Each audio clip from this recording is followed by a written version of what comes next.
Olá, hoje é dia 19 de março. Eu sou Andréa Raquel, estou com a Kitty Menezes em mais um podcast Entre Vínculos.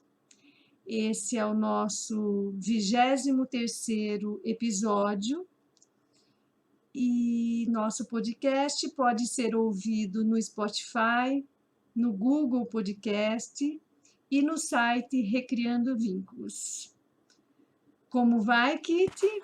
Eu tô indo, tenho nadado para não me afogar e é isso. Pois é, este poderia ser o título do podcast de hoje, né? Estamos nadando para não nos afogar. Quais seriam as possíveis metáforas, frases ou palavras que seriam capazes de dar conta do que todos nós estamos vivendo agora? Não sei se tem. As palavras começaram a desaparecer das nossas mentes, palavras que deem conta do que estamos vivendo. E por isso nós pensamos, então, em fazer esse podcast num sentido de acolhimento. Nós identificamos, sentimos, vemos, observamos dentro de nós mesmos, dentro de nós mesmas, nos nossos lugares de trabalho. Eu, como psicóloga, no atendimento da clínica, Kitty como educadora, nós também observamos, sentimos e vemos nas nossas famílias, com os nossos amigos e na rede, na internet, as notícias. Nós vamos sufocando com tudo o que está ocorrendo conosco e ao nosso redor.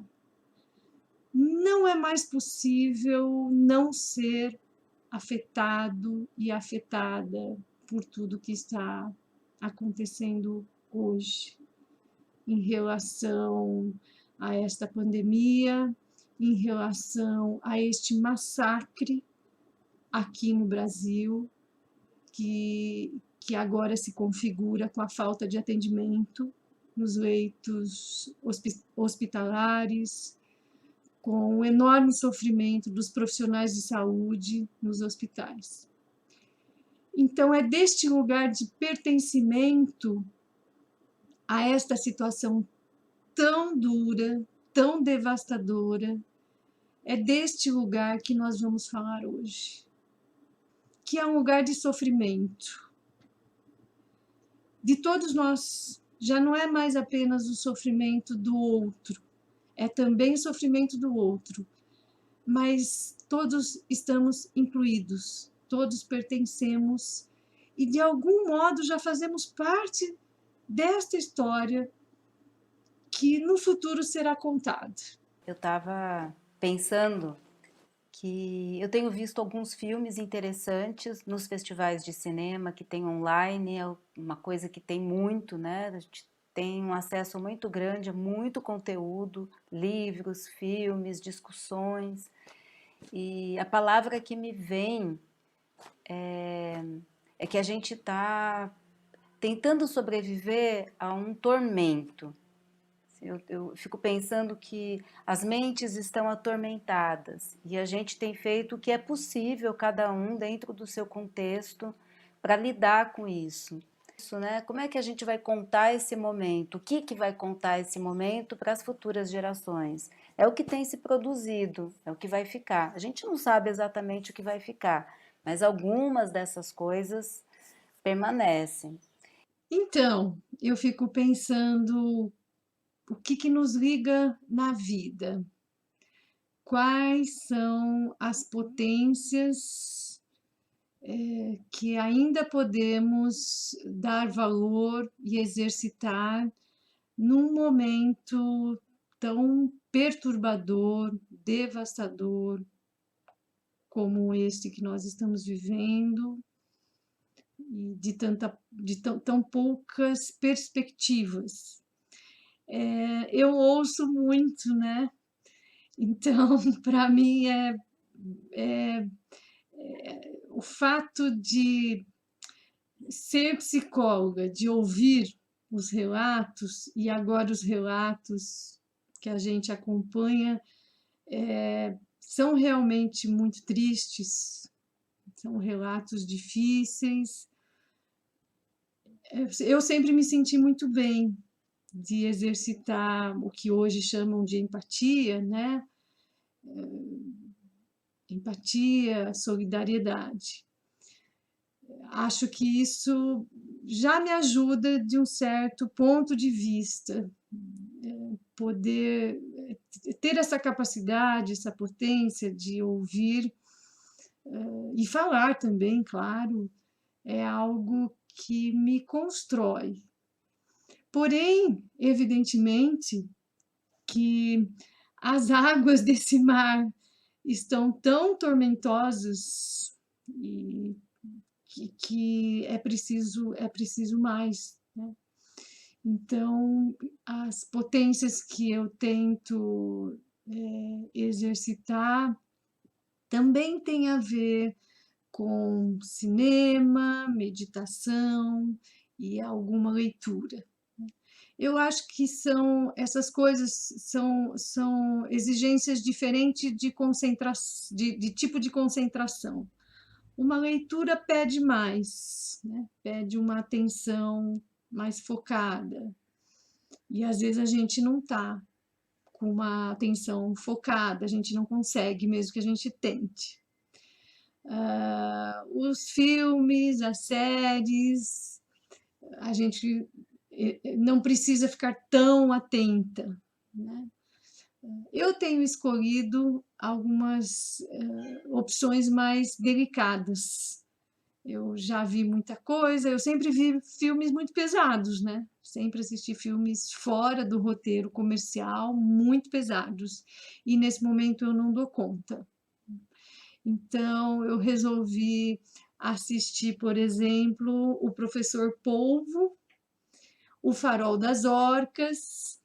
São filmes que têm uma fotografia maravilhosa, estão no Netflix e abordam a relação dos homens, das pessoas com os animais.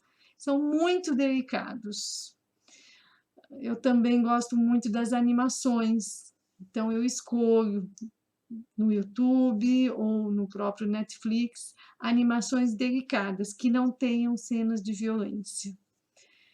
Então eu entendo que, para mim, nesse momento, eu preciso não perder a esperança e não perder as perspectivas ou não perder a potência, prefiro essa palavra, potência, ao invés de esperança, não perder a conexão com as possibilidades da vida, do viver. Então, como é que eu não perco? O que eu posso fazer para cultivar a potência da vida, né? As potências, o vínculo mais de alegria, ou não precisa ser de alegria, mas de afetos mais amorosos e ternos. Eu acredito que essas animações, os bichos de verdade, né? Quem tem cachorro, quem tem gato, o que mais que se tem, né? Outro dia uma pessoa me disse que tem cobra em casa. Bom, para ele cuidar da cobra, ele gosta, uma pessoa que gosta de animais exóticos, ok. Eu já tenho pavor de cobra e animais exóticos, assim, não teria. Mas eu tenho duas pastoras que são apaixonantes. A gente nunca fica triste estando com elas. Eu gosto dessas palavras, assim, a palavra esperança é uma palavra que me acalma. Eu gosto de ouvir. E eu acho que ela pode ser utilizada até para descrever um pouco esses imaginários que eu tenho visto nessas mostras de cinema, que trazem novos olhares. É interessante observar que nessas mostras de cinema, mais desses períodos, né, de quarentena, desde 2020 até agora, tem surgido muitos filmes realizados por gente muito jovem e que não respeitam os limites de um cinema mais clássico, mais convencional, e que tem me apaixonado muito. Assim, eu confesso que me interessa. Me interessa porque exatamente penso que traz uma outra potência, né? Traz um campo de possibilidades de atualização, de sentimento, de existência, que estão além do que está posto. E como que está posto? A gente está percebendo que não funcionou, que não estava funcionando, talvez aí eu veja uma ponta de esperança. Tá tão difícil da gente descrever com palavras e com as imagens do real, que talvez só mesmo nesse campo é que a gente consiga fazer com que alguma coisa permaneça. Tem um outro que eu gostei muito, chamado De Vez em Quando Eu Ardo. Aliás, outra coisa que me interessa muito são os títulos, né? Uma ousadia nos títulos. De Vez em Quando Eu Ardo é também um encontro. E aí os filmes têm características muito interessantes, que são pouquíssimos atores, uma produção muito simples, um trabalho de edição, eu chamaria até de um cinema mais artesanal, no sentido do fazer mesmo, né? São as próprias pessoas que fazem.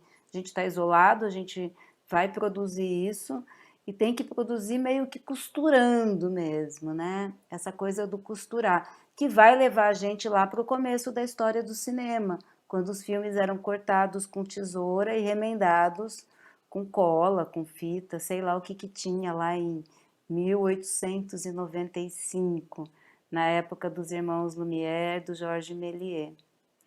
Então, eu acho que é isso, assim, né, que acalma, essa coisa do artesanal, do fazer um pão, do cuidar do jardim, costurar uma roupa, e acho que esse novo cinema tem essas características.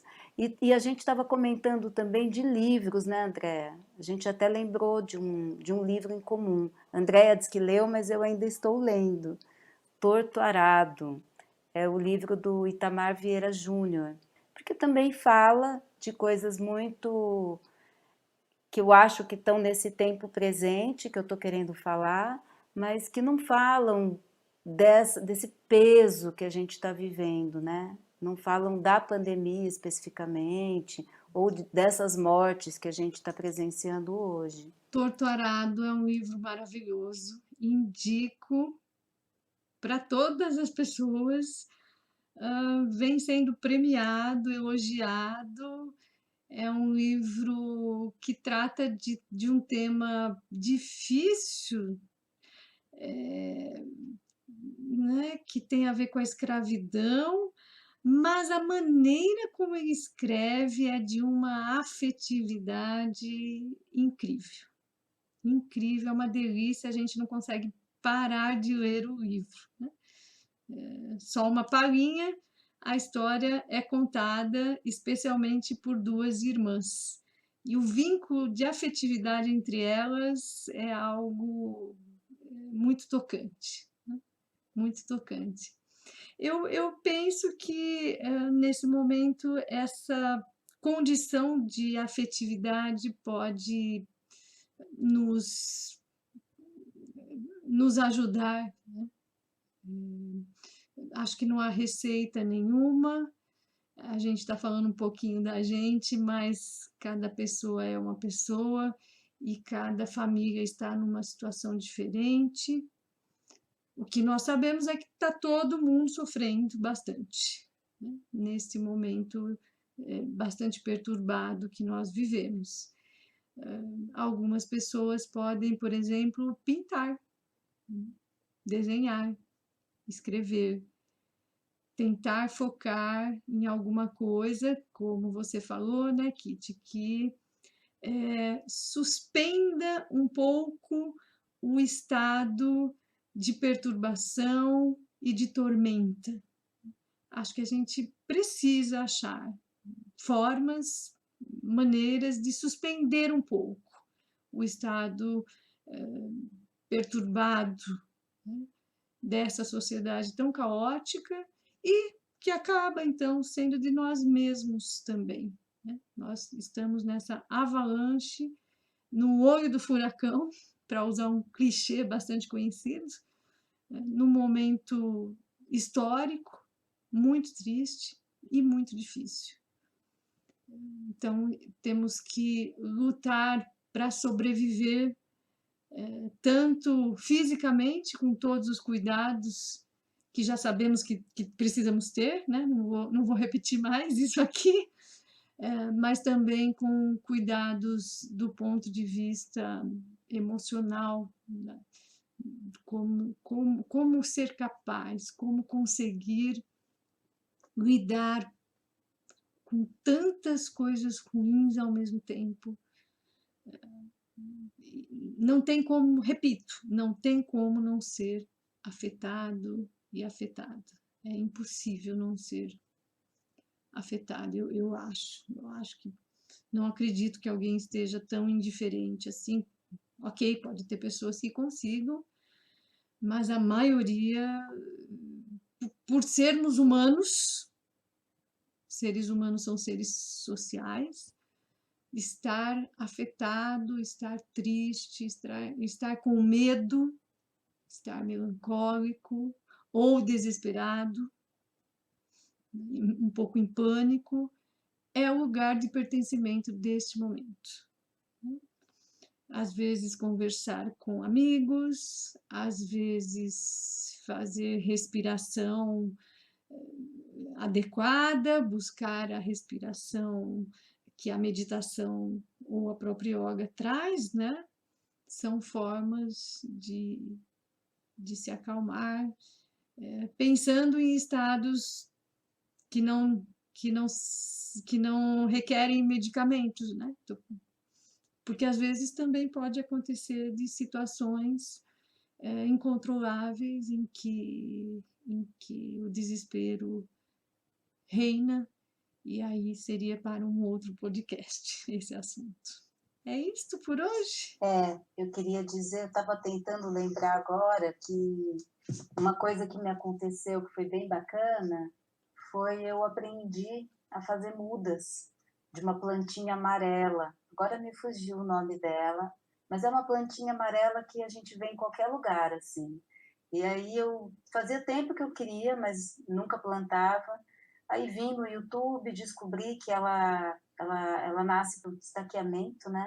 Então eu peguei um galinho, coloquei na terra, coloquei ela num lugar mais de sombra e esses dias ela deu a primeira flor. Então eu queria deixar aqui essa experiência que me alegrou o coração e que talvez traga um pouco dessa esperança aí que eu estou tentando cultivar nesses últimos dias. Eu penso que meditar não necessariamente é algo que precisa ser feito da forma que a gente aprende, por exemplo, em aulas de yoga.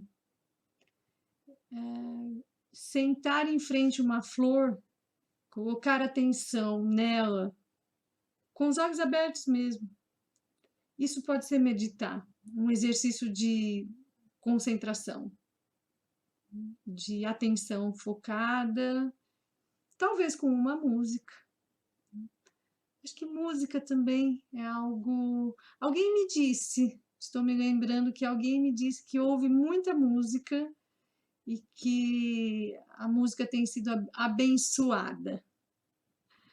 Acho que é uma forma também de lidar com o que está acontecendo, né? De diminuir aí essa ansiedade, esse medo que todos nós. Importante lembrar sempre isto, né? Nós não estamos sozinhos. Talvez estejamos divididos. Isso é um fato. Mas sozinhos não. Não estamos sozinhos. E pegando esse gancho, então, de que não estamos sozinhos, eu queria deixar um convite.